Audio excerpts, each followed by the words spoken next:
नमस्कार, मैं doctor Sanjay Kumar gastro care hospital Bhopal से।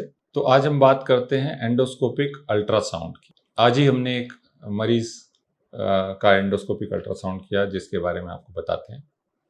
इन व्यक्ति को ये एक आम सोनोग्राफी करवाने गए और उसमें बताया गया कि इनके पैनक्रियाज में एक सिस्ट है। तो जब पैनक्रियाज में कोई बीमारी होती है तो इसको या तो सोनोग्राफी से एक आइडिया लगता है, सीटी स्कैन उसको बेहतर दिखाता है और उसके बाद ज़रूरत पड़ती है जिन पेशेंट्स में उनमें एंडोस्कोपिक अल्ट्रासाउंड करते हैं। तो एंडोस्कोपिक अल्ट्रासाउंड हमने किया उनका और उसमें पाया कि उनको एक सिस्ट है जिसके अंदर पानी भरा है और कुछ मटेरियल भी है, और हमने उसको एंडोस्कोपिक अल्ट्रासाउंड के ज़रिए ही एक सुई के ज़रिए उसका पानी निकाला, उसकी जांच की और उसकी जांच का रिज़ल्ट शाम को ही आ गया। उससे हमें पता चला कि उनको एक बीमारी है जिसको कहते हैं IPMN, यानी पैनक्रियाज का एक सिस्ट होता है, एक तरह का ट्यूमर होता है जो उस पानी की जांच से कंफर्म हुआ और एंडोस्कोपिक अल्ट्रासाउंड में जिस तरह का पिक्चर मिला उससे कंफर्म हुआ। तो आइए समझते हैं क्या होता है एंडोस्कोपिक अल्ट्रासाउंड। एंडोस्कोपी आप जानते हैं,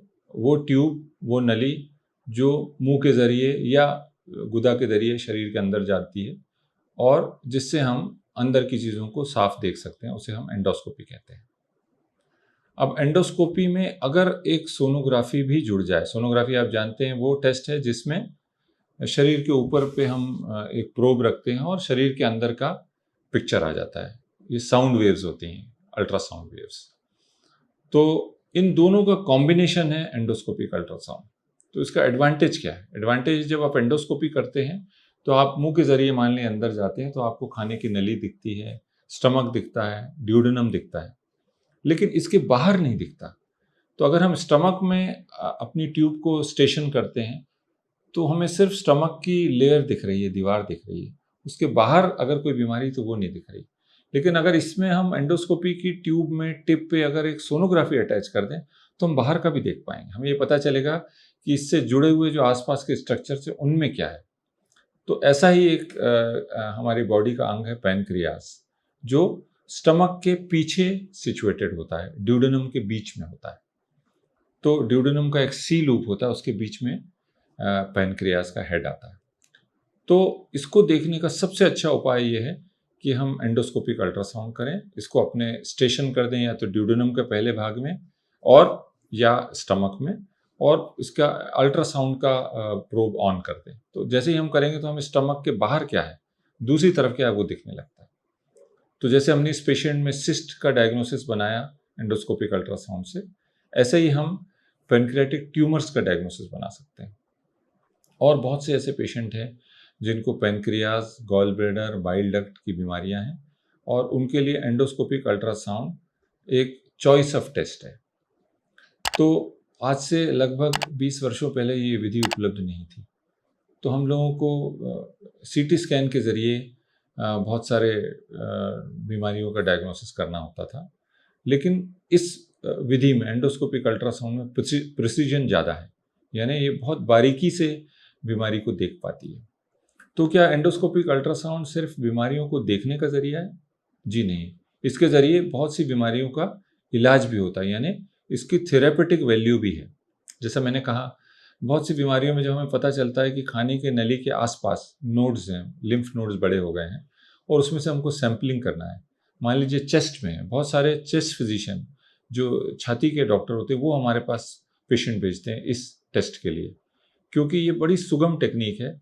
अगर फूड पाइप के आसपास कोई गठानें बड़ी हो गई हैं और उसमें से हमको सैंपल निकाल के ये तय करना है कि क्या बीमारी है, तो हम बहुत आसानी से एंडोस्कोपिक अल्ट्रासाउंड के ट्यूब यहाँ स्टेशन करके और सोनोग्राफी में देखते हुए उसमें से नीडल डाल के सैंपल ले लेते हैं। तो इससे कौन कौन सी बीमारियाँ डायग्नोज होती हैं? इससे होता है जैसे टीबी होती है, मीडियास्टिनल ट्यूबरकुलोसिस, उसका डायग्नोज करने का बेस्ट तरीका एंडोस्कोपिक अल्ट्रासाउंड है। या लिम्फोमा होता है, एक तरह का कैंसर होता है जो लिम्फ नोड्स में फैलता है, तो इसको भी हम एंडोस्कोपिक अल्ट्रासाउंड से देखते हैं और निडल के ज़रिए उसका मटेरियल लेते हैं और उसको स्प्रेड करते हैं स्लाइड पे और शाम तक रिपोर्ट आ जाती है। इसी तरह स्टमक के बहुत से ऐसे कैंसर्स होते हैं जो बायोप्सी में जिनकी पकड़ नहीं हो पा रही है, तो उनको लिनिटस प्लास्टिका कहते हैं। तो ऐसी बीमारियों में अगर हम एंडोस्कोपिक अल्ट्रासाउंड करते हैं तो हमारे आमाशय की बहुत सारी जो लेयर्स हैं, स्टमक की लेयर्स हैं, उनको देख पाते हैं और ये देख पाते हैं कि ये वाले ट्यूमर कौन सी लेयर से अराइज हो रहे हैं और उनकी सैंपलिंग भी कर सकते हैं। तो और इसी तरह ड्यूडेनम में जब खड़े होते हैं तो वहाँ से हम पैनक्रियाज और गॉल ब्लैडर की बीमारियों को देखकर उनका सैंपलिंग कर सकते हैं। तो ये आने के बाद, ये विधि आने के बाद बहुत सी बीमारियों का डायग्नोसिस आसान हो गया है। और इसी तरह इसके ज़रिए बहुत सारी थेरेपी होती है। जैसे आप जानते हैं कि बहुत से लोगों को गॉल ब्लैडर का कैंसर होता है, ऑब्स्ट्रक्टिव जॉन्डिस होता है, पैनक्रियाज के ट्यूमर में भी ऑब्स्ट्रक्टिव जॉन्डिस होता है। इनमें जब कभी ERCP एक विधि होती है जिसके ज़रिए स्टेंट डाला जाता है, मान लीजिए वो संभव नहीं हो पा रहा, तो एंडोस्कोपिक अल्ट्रासाउंड से, चूँकि हम स्टमक के बाहर भी देख पाते हैं, तो उस जगह को करेक्ट देख के वहाँ पर निडल डाल के, उसमें से वायर डाल के हम लोग एक रास्ता बना देते हैं, स्टेंट डाल देते हैं। ऐसे ही पैनक्रियाज की बीमारियों में बहुत से ऐसे कॉम्प्लिकेशन होते हैं। बहुत लोगों को सिस्ट बन जाते हैं, जिसको हम स्यूडोसिस्ट कहते हैं, या कहते हैं वर्ल्ड ऑफ नेक्रोसिस है, वो एरिया ख़राब हो गया और उस जगह बहुत सारा गंद इकट्ठा हो गया। इसको पहले ऑपरेशन के ज़रिए ही निकाला जाता था, लेकिन अब एंडोस्कोपिक अल्ट्रासाउंड के ज़रिए हम लोग स्टमक की बाहरी दीवारों को देख लेते हैं और वहाँ पर एक स्टेंट डालते हैं, या तो प्लास्टिक का या मेटल का, और ये सब जमा हुआ गंद इन स्टेंट के ज़रिए निकल जाता है। तो एक बेहतरीन टेक्निक है एंडोस्कोपिक अल्ट्रासाउंड, जिसने मैं कहूँगा कि पेट की बीमारियों में, खास तौर से लिवर, गॉल ब्लैडर, पैनक्रियाज की बीमारियों में रेवोल्यूशन ला दिया है। इसके आने के बाद ऐसे बहुत से काम हैं जो आसान हो गए हैं और सेफ हो गए हैं। अदरवाइज़ अगर हम इन्हीं ट्यूमर्स को स्किन के ज़रिए नीडल डाल के अंदर से सैंपल लेंगे तो उसमें इनके फैलने का भी खतरा होता है। लेकिन एंडोस्कोपिक अल्ट्रासाउंड चूँकि ऑर्गन पे ही पहुँच जाता है, तो इसमें सैंपलिंग लेने में बीमारी के या कैंसर के फैलने का रिस्क नहीं होता।